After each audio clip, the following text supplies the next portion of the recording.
Hi everyone and welcome back in June 2020 when sports had come to a standstill.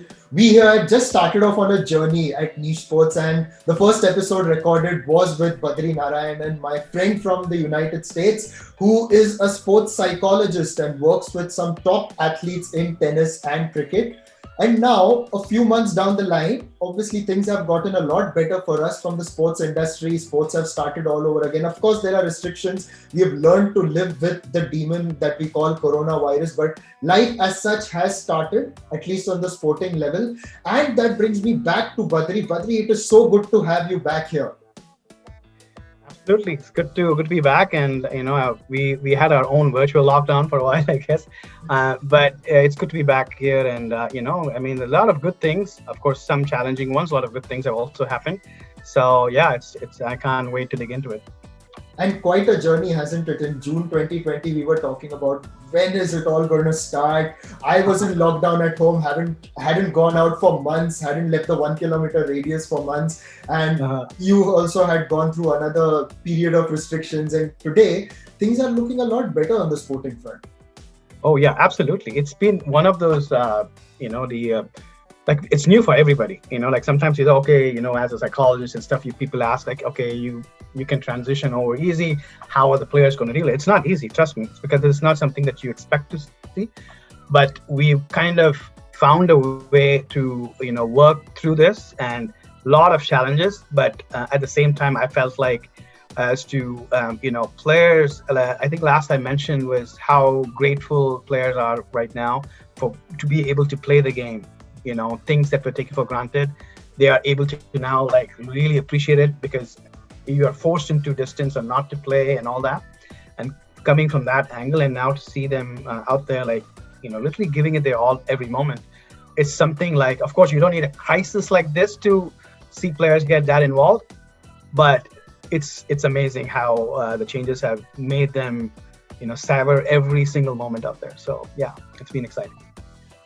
The last time we were talking, and there was a lot of emphasis on how sportsmen are adjusting to the new uncertainty, training in spite of not knowing when to compete next. And finally, when competitions have started, is there a sense of gratitude? Is there a sense of relief rather when they get back? They're just happy doing what they are. Do you see that? Oh yeah, absolutely. First couple of things was like the biggest thing is to when things get taken away, or when you're not going to be able to do the things that you love, and sometimes players have gone. A lot of things have gone to the top of their head because they've been high performers, and then to be like, and suddenly something like this happens, and almost it becomes like nothing. So and then it was the biggest challenge for them was to like how are you going to get out of it. Some of them had great results prior to COVID, right? And then they were waiting, and then sponsors are like, oh well, there's nothing happening now, and there's like almost everything got negated. So that was the biggest challenge. Like, how am I going to embrace this emptiness that I feel? And which is kind of if you look at self-realization or enlightenment, all those, it talks about what you are without doing anything. And that's such a hard concept for people to adapt to because it's focuses on everybody has these big egos, they want to express themselves out there, and then they are brought to this nothingness forcibly.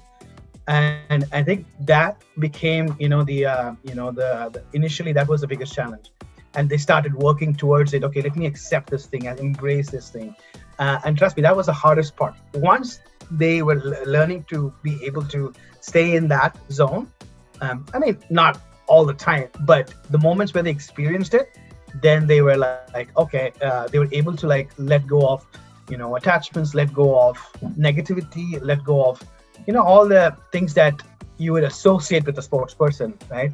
Be it coaches, be it players, and then it just like, and once they started working towards it, then once even the lightest form of activity, just going out on a sidewalk to just go and hit, that became, wow, this is amazing. It's almost like players become reborn. Some had a hard time. Some, not everybody goes into the gratitude mode right away, but even getting into that gratitude state took a process for them to fight this thing. I gotta get back to this normalcy. And then later they said that this is beyond your control, man. And that's when they started confiding within themselves, finding to dig deep, to bring that kind of acceptance towards it. And I guess that, and once action started happening, and then you see the tournaments happening, you see matches going on. I think it's just the players who really made a consciousness change have been amazing, and I think that's that, I guess. And this thing is extending also, right? It's not like it's over. We still have it's now the vaccine time. We don't know all the other things, but just by going through the hardest grind, which is the first 6 months, and then and now, because now we have the second wave or third wave, we don't know what's going to happen, but they are so better equipped to be able to accept. And I think that's going to is helping them immensely on the field, because the moment they think about complaining about something, about bad fielding or anything, right? Now they are like, yeah, I mean, but they also keep the bigger perspective, which is what top players have, irrespective of a pandemic. But to see the upcoming players adopt that, it's just that's what I was telling many, that this thing that you're doing now, it's going to make you legendary in a different kind, And so it's been a very exciting journey, at least the last 3-4 months, yeah. But what about all the precautions? I know there is a lot being done. There are bubbles. There is a lot of sanitization. You can't do this. You can't do that. You cannot share equipment as easily. You've got to have your own bottle. Just to give you a few examples of the precautions that are being taken across sports. So training along with those precautions, how difficult has that been from a mental perspective? Oh, it is challenging. It is challenging for the guys who, when the season didn't happen, and this is the rest period that we had for over 5-6 months. The hardest part was actually being alone or being lonely, or those things. And that's because you can't. It's not like you are paralyzed. It's just that the whole world is paralyzed. Yes. So the hardest part was accepting that, I think, and that took a while. And that once they got that intact, and found a way to express themselves, found a way to be in this moment zone, and just enjoying little things like washing dishes, because any little thing that they do, bring that element of focus and gratitude into it. That process was that was the hardest, actually, because once bubble has its own form of restrictions and all that, but put a guy locked inside a room for 5 months, and then for him to embrace that, and then to be able to do things with more enthusiasm, even the most simplest activity. Once the bubble happened, actually, it was not that hard for them, because they knew, cricket's happening, tennis is happening. So it is not ideal, but I think the harder part of facing loneliness and facing that and conquering that, this made it, again, challenging for sure, because you're now involved with other players. You see a lot of guys, some of them moving out of the bubble, some are in the bubble, some are, all those different things that happen. The guys who are in control were able to do it well. And I think the challenge has been for the ones who did not prepare themselves mentally, for them, yes, you see guys escaping out, or, all those ones are it's still that, because what the pandemic demanded of all of us was to be able to be still, accept, not make a move, and just be in that moment zone. And those guys are handling it really well. The ones who have not been, they've done it, but irrespective of what's happened on the outside, and sometimes their performance has also been affected, because, I'm so restricted here. And I think the more mental work they do, it's not, because we're going to have something going on also for this year. I think that will change, but they get inspiration from players who prepared well and how they did in the bubble. And if you could look at guys like Shikhar, Dhawan, and all these guys, they have kind of gone through the journey, and they did exceedingly well in IPL. You might have seen that already, because they were it's not because you go beyond winning and losing. It's just like going all out there and being grateful for it. But the preparation done by these guys, I think, literally put them in a good state. Yeah. In fact, I'm glad you mentioned Shikhar, because he got those 200s in the IPL, and he never had that earlier. He'd never scored a T20 100, and he got there, and it was just another level of performance. At the same time, you couldn't notice any difference in his attitude. If anything, he was himself. He was that smiling Shikhar Dhawan that we know, who likes to have a good time on the field and enjoys what he does. So what was the secret behind that? I think for him, I would say we worked from in 2011 or 12, right, to begin with. and he embraced the mental part. He's always looking for, okay, I get, I get bored sometimes. There's a lot of things happening. I want to enjoy myself out there. But also he needed a process, right? Okay, what am I going to do? Just started off with cricket, and in between deliveries, what to do off court. Say, I want to be in a state where whether I get selected or not selected, still be in that. He asked those hardest questions right in the beginning. And I think that came a little bit from how, I think it's his chat with Hussey and all these guys also. But he learned to be able to embrace this uncertainty. And that's why you see him, like, if he's out of the team, he's the same guy. When he's in the team, he's the same guy. He's not afraid of wins and losses or getting dropped anymore. He wants to perform, no doubt. He wants to entertain, all that. But for him, I think the biggest thing was he's very relaxed. To be honest, I mean, he makes it a point that I am not going to let anything on the outside change my inner state, because he knows how hard he had to work to get to that state, which is basically like, where we call it pure potential state. Like, he might have gotten a couple of ducks, then Walla comes in, scores 100, and then goes back, he might score another duck. It could be anything, but it's just the fact that he's created that separation from circumstances and him being connected and well within. And I think that and of course, he worked on this even before the pandemic, right? It's not something he just put. And so when this happened, just because of his work on all these aspects of his game and also ensuring that he has a very relaxed approach, I think, if you ask him, how did he do it? He'd probably not be able to answer it exactly. It's just like, okay, he didn't, in other words, I think the pandemic didn't register in his head as, oh my God, or put a panic button, And I think that's probably his biggest secret. And trust me, it doesn't come in one day.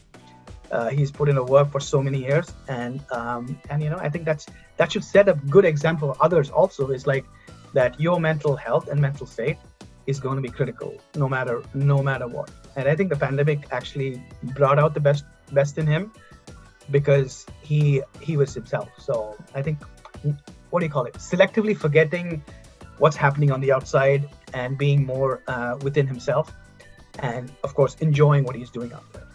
And I think that's the secret. And of course, it's work, but he did do a good job on that. Yeah. Of course. And sportsmen have a sort of certainty, at least in terms of schedules, before the pandemic. You're going to play so-and-so tournament, you're going to go and play there, you're going to travel here. Of course, there are other factors, but if you're more or less certain about your spot in the team, or you're fit as a tennis player, you're going to go to those tournaments. Now with COVID happening, with all the testing regimes, if there is one case, then it throws the schedule completely out of the window. Yeah. How does an athlete deal with that? Actually, we took a very performance-based approach. I mean, at least with the tennis players, it's like, in tennis, how do you prepare? You pretty much train physically, and you train all your areas to work on. You do all the hardest things, So we made, pandemic as like a discipline. Like, okay, it's going to reinforce a lot of discipline. I mean, you bring discipline when you're on the court or on the the field, right? You prepare and everything. You do all the right things. Make sure you're eating right, you're stretching right. All those things. Those come under the discipline category, like kind of getting prepared to perform. And the same here. If you are fundamentally disciplined on other aspects, and of course this pandemic, you have to be disciplined. It is a bit of an inconvenience for many, but just keeping the perspective of, okay, I don't want to be the source of problems for the other. I think that's key. And sometimes you are going to get infected irrespective of the bubble or not. There are some cases like that too. But if you venture out, and thinking, because you're fighting an invisible enemy anyways, right? That becomes indiscipline automatically. And you might score, and then say you come back, oh man, I got tested positive because I went here and had some food, or I went out without a mask or something. And that no matter how well you do on the field, people are going to look at that like, oh, that's a highly irresponsible thing that you did, So it's important that we made it as like a discipline, like, okay, like just like how you prepare for your matches, you made, okay, now with this pandemic in the match, so these are things that I got to commit myself to, and then still do the other things, like all the preparation part, but it just added more and more responsibility. But for the guys who are extremely disciplined and who pursue that part, they will it's just another thing to the list, And so, and I think that just the fact that you're caring about the other guy, and you want the other person to not do well, not just on field, and not be the reason for something bad. I think once they took that caring approach, whether they liked wearing the mask or not, whether they are in the bubble or not, just the fact that, okay, I don't know what is causing what, but by wearing a mask and being in the bubble, I'm going to keep myself safe, and at the same time, I'm going to keep my teammates safe. And just take it from a caring perspective, then you will do the right things. Like the you attitude, we call it. Like, okay, my purpose is to make sure that I'm performing, but I want to also make sure that you don't become affected because of my irresponsibility. So it's like a caring approach, But even in spite of having the discipline and that caring approach and everything, being in a bubble is still not easy, because it's got its challenges. Let me give you an analogy. When you're a batsman, you're going through a tough phase in Test cricket where you have got to ensure you're not playing the bad shots, leave those deliveries outside the off stump. You know what to do. You've got the discipline. It's not easy. To resist the temptation. It's not easy continuously leaving those deliveries, just blocking and not scoring the runs. A bubble is something similar. It's like a test match. You're in there, you cannot do this, you cannot do that, you've got to stay in, you know what to do, but it's not easy. Oh yeah, it is, because anything that's forced is never easy. It's like, going and, okay, you go and meet a tough coach and he's going to run you ragged. So you're not going to like it. But eventually it is for the betterment of you as a player, right? So best of the coaches, they're going to challenge, they're going to get you out of the comfort zone, right? So, and in cricket and tennis, you see that a lot. You see, we have tough coaches, and then they enforce, they want you to do this and that. It doesn't make them uncomfortable. The guys who embrace that and do the right things, 9 or 10 times end up being successful, because you didn't take anything personally. Okay, this guy is telling me this for my betterment, right? Similarly, you take an approach like this here.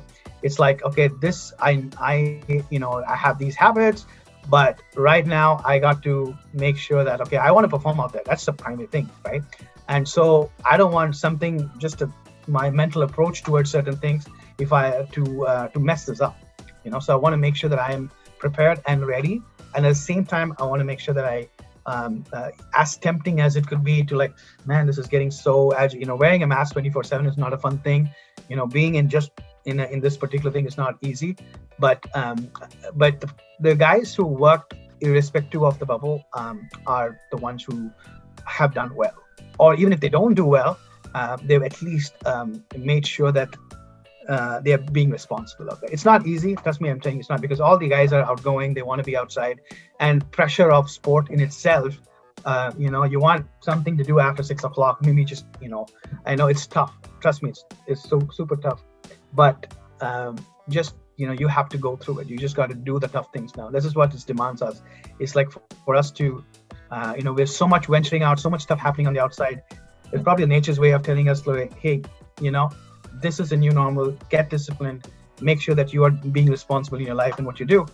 And then once you prove yourself, then after that, you pretty much at least put yourself in a good position to perform. So yeah, it's not easy. Trust me, it's not easy, but you got to do it.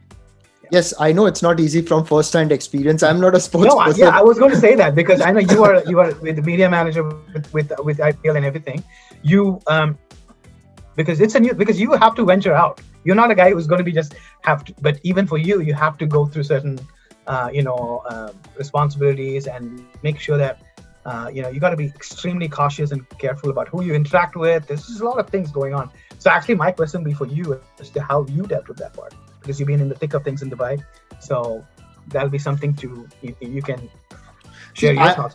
I'm not playing the sport, so obviously the pressure of performance in that sense was not there. But one of the things that I can tell from a human side is that it was just the great gratitude of getting to work again around something you love. That was the fuel to sort of keep that discipline. And more than anything, there was obviously the factor where you were counting your blessings, you were around, and that said that you are in such a better position than what you were a few months ago. That was one. And secondly, it does get difficult because you're inside. You may be connected to the world in terms of the news and the internet and everything, but just to get a perspective of what's happening outside was very different. I'll give you an example. Like, coming out of the bubble was a challenge in itself, because you come out, and in fact in UAE the infection rates are very low, so it was quite decent. I had a good time in the UAE after the IPL, and I stayed back. But what was challenging was adjusting to life outside the bubble, because being inside, you felt everybody on the outside may be a carrier. Everybody on the outside is not getting tested every 5 days or every 3 days or whatever. They are going and they are meeting people. So every person you meet, you are a little scared. And a lot of the times you're not scared for yourself. You're possibly scared for the people around you. So for me, that was the toughest thing, coming out of the bubble. And then after a while, I realized that life is pretty much normal. If you wear your mask, you take all the precautions, you're safe. Now you've learned to live with it, and it's not the monster that we possibly felt it was. I know it's definitely something you don't want, but you can deal with it in a very sensible way. You can deal with it in a very, you can be cautious, and you are safe, and you can keep people around you safe. So it was just the adjustment, returning to normal life, that was tricky for me. Oh yeah, and I think it's especially because you guys have to be out there, conducting, making sure everything is organized, right, and then and still maintain that, okay, I got to still be in the. So that's a huge responsibility. So I think kudos to you for kind of doing that. Well, and I think it also comes down to, again, how disciplined you are as a person, on the field, off the field. I think that makes a big difference. This is the biggest challenge for guys who are talented and good, but they have a little sort of, if they have an indisciplined life outside, where, not indisciplined, but more like, okay, I'm outgoing and I go to parties and stuff, it helps me perform, and you have kind of programmed yourself that way, then it's a big challenge. Trust me, it's the hardest one is for those guys. But even for us, like from our end, it's like from my end at least, you spend a lot of time, especially when you're confined like that. You spend a lot of time in meditation, things like that. I think because it's the traffic of thoughts and traffic outside, you are pretty much going to deal with it the same way. I think from my side, I was more extensively, even more on the meditation front, to get yourself so that, in other words, you build, like a foundation of, like we call it space consciousness so much, and that way you operate from that space. So the more you work and meditate on confiding there, you create an aura out of it. You create like a good energy field. So it's like a vaccine, like kind of like an internal vaccine for yourself. That way, that field, and once you really are in that field, nothing can match that. Even cricket or tennis, nothing can match that that purity that exists.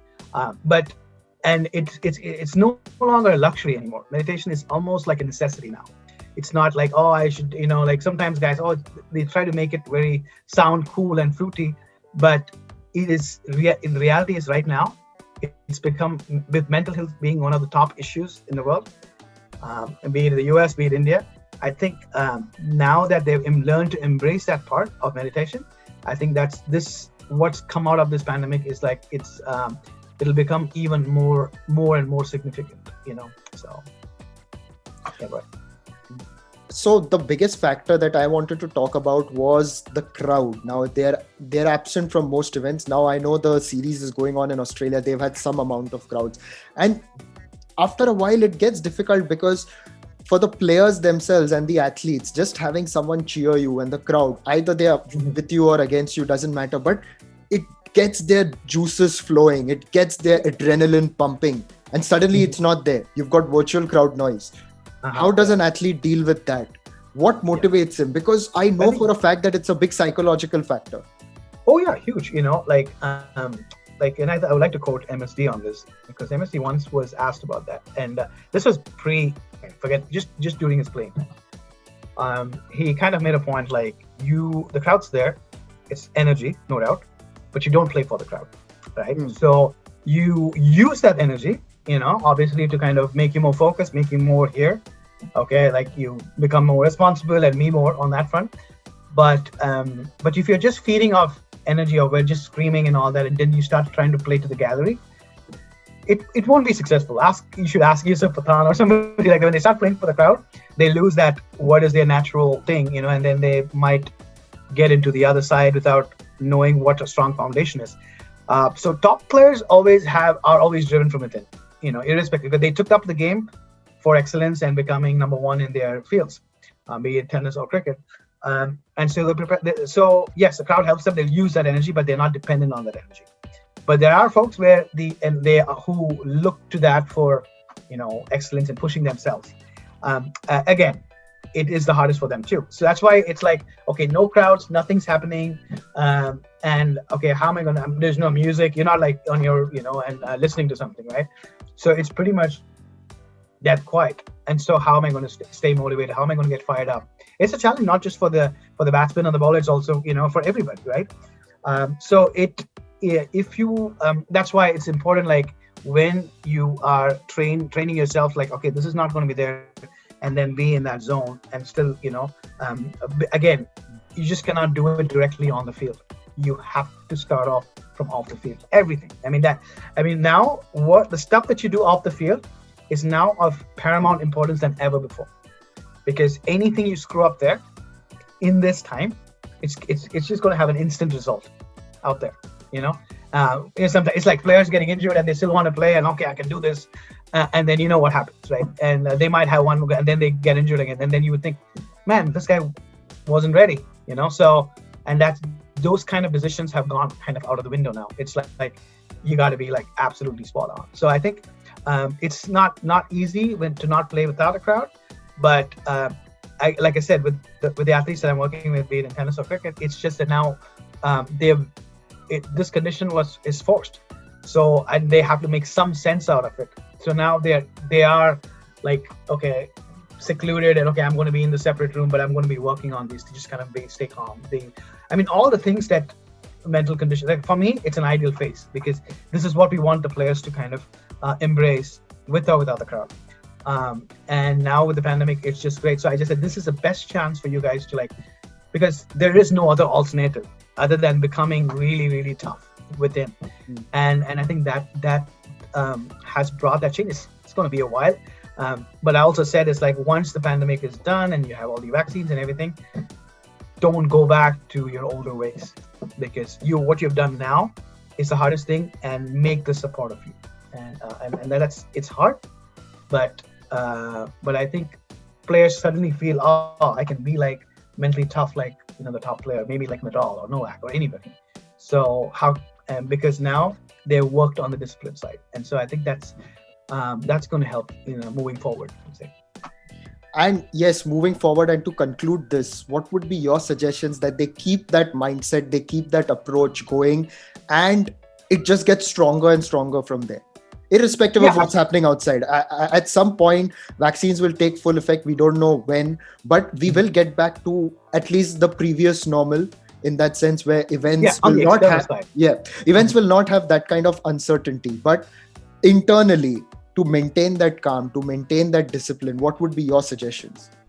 Yeah, I think it's like, just looking up the players. Like earlier, we would give examples. Hey, look at Sachin. If he gets out, he's practicing in the sessions for like freaking 6 hours, 7 hours to get a certain shot right. The same with Virat. These guys are all driven from within, right? So they are doing all the hard things, irrespective of the pandemic or not. They were, and then including, and also like look at Steve Smith or Kevin or Kane Williams, and all these guys are all driven from within. So and these guys, when suddenly this gets taken away, and then oh man, how is Sachin able to do this? How is like somebody like this guy doing it?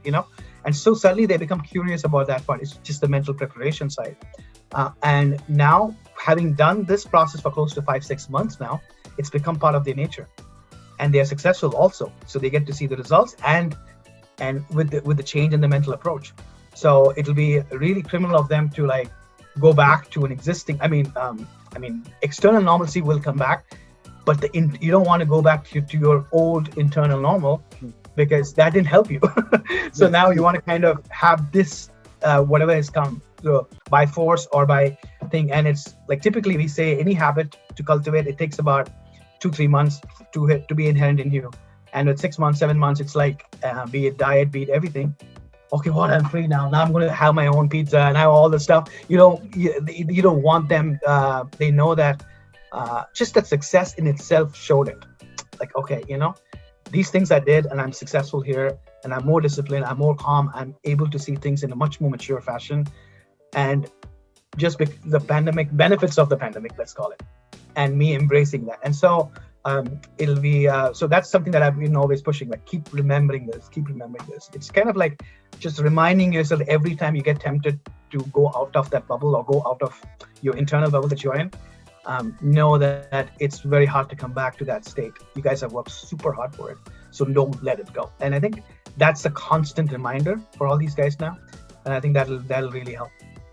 And Badri, that is a very beautiful way of summing it up. And it's not just about sportsmen, but everyone around can incorporate that in their lives, the lessons that we've had from this pandemic, to keep it and to keep them going even as we are limping back towards normal life. I mean, I'm here in India, it's almost everything's the same. Of course, most of us are wearing masks, and I say most of us because we have to, but we all have to keep that discipline, and there are lessons that we have learned. Otherwise, I think it's very important to ensure that you have those practices, and yes, in some ways, performance wise, in our personal lives as well, we get better. So once again, thank you so much, Badri, for doing this and for joining me again. And I hope the last time we spoke, it was a bleak time. It's a little better this time. Next time we do an interview, I hope it's a lot better, and we are back doing what we love in a full-fledged way. Yeah, instead of a virtual background of being in Hawaii, or we should probably have a real one. Absolutely, that would be the dream. Either you're here in India or I'm there. I was adding this joke to the other guys. I was telling somebody, you know what? If this is hard, just go and participate in Big Boss or something and be in that bubble for 3 months. You'll come out strong. Don't get evicted soon. Don't get evicted. Follow the scripts. Maybe you should ask Salman Khan about it. I don't know. But yeah, okay. Even I don't know, because I don't watch it. I'm sure even you don't. That could be a good alternate career, man. Now that you've done this here, I think it should be a good one. So, Thank you. I'll keep that in mind. Badri. Thank you so much. Have a good one. Okay.